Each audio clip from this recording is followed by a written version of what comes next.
they believed also that Allah can be seen, because that's what we believe, as we mentioned to you before. Those Mu'tazilah, they had debates with Ashari. They said to them, you guys believe that Allah can be seen, huh? They said, yes, because that's what Allah said in the Quran. And the Prophet Muhammad said, تَعَلَّمُوا أَنَّ أَحَدَكُمْ لَنْ يَرَى رَبَّهُ حَتَّى يَمُوتُ. Be aware that none of you will be able to see his Lord except or unless he died. After he died, when he goes to Jannah, he will see Allah. So you Ash'aris believe that Allah can be seen at the Day of Judgment. The Ash'aris say yes. They say, you are fooling yourselves, you're making fun of yourselves. You know why? Because there is no one that can be seen, but he should necessarily be having a shape. And whoever says that Allah can be seen at the Day of Judgment without direction, without shape, he is making people laughing at him. At his mind.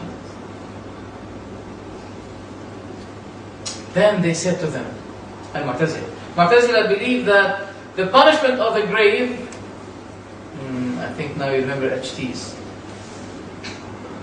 The punishment of the grave is just like the bad dreams.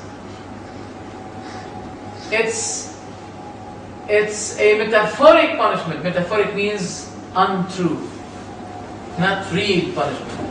It's just like bad dreams. That means those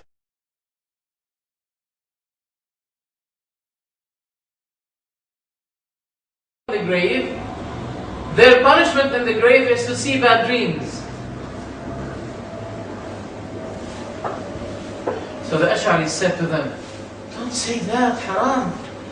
Because the Prophet said that the people on the grave, they will be punished. So we have to believe what the Prophet said. They said, well, what we say about the grave is exactly the same as what we say about the attributes of Allah. So why did you make ta'wil for the attributes of Allah and did not make ta'wil for the hadith, the narrations about the punishment of the grave? Why? What is the difference? They said the difference that it is necessarily mentioned, and we have authentic narrations in Bukhari and Muslim about the punishment of the grave. They said also there are narrations about the names and attributes of Allah. So why did you make ta'wil for the attributes of Allah but did not make ta'wil for the narrations of the punishment of the grave? Now here the Ash'aris will be put not in the fridge, in the freezer, because they'll be frozen. They cannot speak. Come on. This is how, when those people, the Ash'aris, when they come to us, they use the tools of Mu'tazilah. But when they are confronted with the Mu'tazilah, by the Mu'tazilah, they'll be using our Sunnah tools against the Mu'tazilah. That means they have double standard. They have two faces. That's why Ibn Taymiyyah described them that they are makhanith al-Mu'tazilah. Makhanith, it doesn't mean that they are, sometimes the Arab people, when they hear the word makhanith, they think that he's talking about homosexuality. No. Makhanith, makhanith, it means in Arabic, linguistically, people who confuse us. We don't know, for example, is he male or female? That's why we call mukhannath. That means he has a problem. I cannot differentiate whether he's male or female.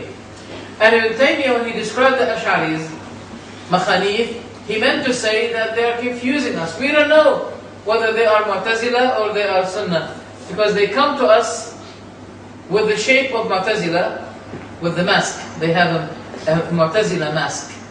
But when they go to the Mu'tazilah, they use our own mask, the Sunni mask. So they're confusing us. So if they say to you that you are Mujassim, look what I have for you, brothers. And I want you to remember them. I want you to remember them. Now, the sign that Al-Ash'ari is following Jahm and Mu'tazilah is that when he see you approving what Allah approved for Himself regarding the attributes of Allah, Samir, Basir, Qadir, إِنَّ اللَّهَ لَهُ يَدَانِ, that He has two hands. And Allah يَأْتِي يَجِيء يَوْمَ الْقِيَامَةِ, Allah comes and the angels will be coming with Him at the Day of Judgment. All of these texts were authentically reported in the Quran and the Sunnah.